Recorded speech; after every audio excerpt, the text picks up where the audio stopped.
अरे आई आई आणि तू इथं परा रोहित, बरं झालं तू मला भेटला. परा घरी मी गेले, फोन 2-3 बारा लावले, पण सुनबाईनं सांगितलं तू घरी नाही म्हणून. परा तुझ्या लहान भावाची तब्येत लई खराब आहे, डॉक्टरनं सांगितलं.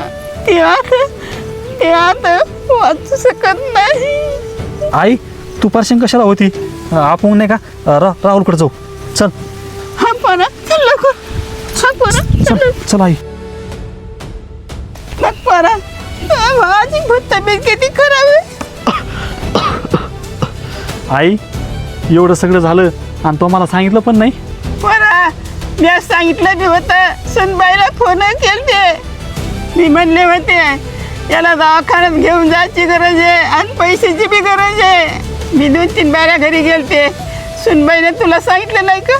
तिनं तर सांगितलं घरी नाही म्हणून, शहरात कामाला गेला म्हणून. परा दरवाजा पैसे मी उभी होते तर लगेच सुनबाईनं दरवाजा बंद केलं. आई तू घाबरू नको, आपल्या राहुलला काहीच होणार नाही.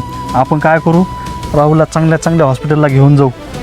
मी नाही का ॲम्ब्युलन्सवाल्याला कॉल केला, ॲम्ब्युलन्स येतच असन. तू एक काम कर, राहुलला हॉस्पिटलला घेऊन जाय आणि हे धर पैसे, कामी येते. मी नाही का लगेच येतो मागून.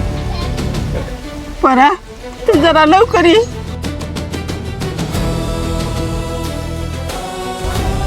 अरे तुम्ही आले? तुला लाज नाही वाटली का हे सगळं करायला? आहो पण मी केलं तरी काय?